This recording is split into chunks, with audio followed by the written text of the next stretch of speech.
Halo teman-teman, balik lagi nih ke channel Jimmy Septian Ananda. Di video kali ini kita akan belajar lagi ya teman-teman. Sebelum menonton video ini, alangkah baiknya jika kalian menekan tombol like, comment, and subscribe ya teman-teman. Mari kita simak.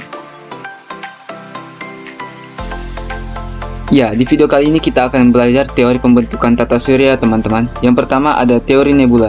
Teori pembentukan tata surya nebula terdapat dua versi berdasarkan Immanuel Kant and Pierre Simon de Laplace. Keduanya berpendapat kalau tata surya berasal dari kabut gas panas. Nah, ini bisa diuraikan. Yang pertama, teori nebula Immanuel Kant. Menurut Immanuel Kant, tata surya terbentuk dari kabut gas bersuhu panas yang berotasi lambat. Saat berotasi lambat, massa jenis kabut semakin tinggi dan membentuk inti di berbagai tempat. Nah, teori nebula Pierre dan Simon de Laplace menurutnya tata surya berasal dari kabut gas bersuhu panas yang berotasi cepat. Terus sebagian materi bola gas terlempar. Gas yang terlempar mendingin menjadi planet, sedangkan bola gas di awal berpijar dan menjadi matahari.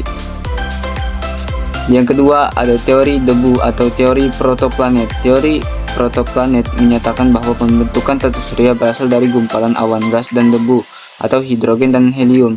Penemuan teori ini menurut Carl von dan J.P. Kuiper yang juga mengatakan bahwa tata surya terbentuk bersamaan dengan adanya gumpalan awan dan debu yang berputar terjadi pemadatan. Akibatnya terbentuk piringan cakram yang tebal di pusat dan tipis di bagian pinggir. Bagian pusat kemudian membentuk matahari dan pinggirnya membentuk protoplanet.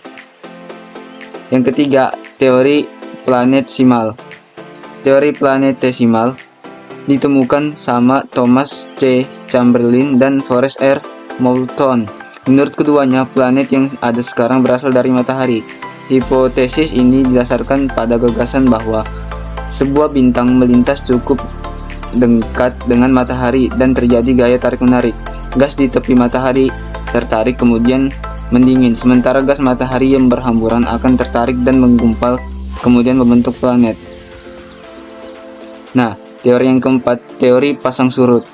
Sir James Jeans and Harold Jeffreys berpendapat kalau tata surya terbentuk akibat bintang lain yang lewat dekat matahari. Ketika melintas terjadi gaya tarik-menarik yang menyebabkan massa matahari tertarik. Bintang lain kemudian menjauh sementara massa yang tertarik terus berputar dan mendingin, kemudian membentuk planet.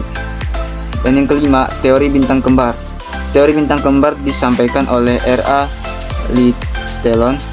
Ia berpendapat kalau tata surya berasal dari salah satu bintang yang meledak. Awalnya terdapat dua bintang kembar, kemudian bintang lain mendekat salah satu bintang kembar dan terjadi tabrakan. Material bintang berhamburan dan menjadi planet setelah pendinginan, sementara bintang lainnya menjadi matahari. Dan yang terakhir, teori orbit planet. Dalam teorinya, Johannes Kepler lebih menjelaskan tentang adanya tiga hukum gerak planet.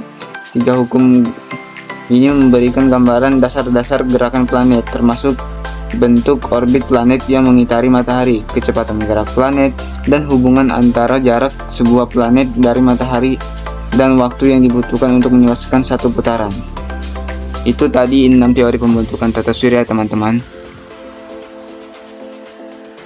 Terima kasih telah menonton. Jika kalian suka video ini jangan lupa like, dan jika kalian ingin pelajaran selanjutnya bisa kalian komen di bawah, dan jangan lupa ditekan tombol subscribe-nya ya teman-teman. Sekian video dari saya, terima kasih and goodbye.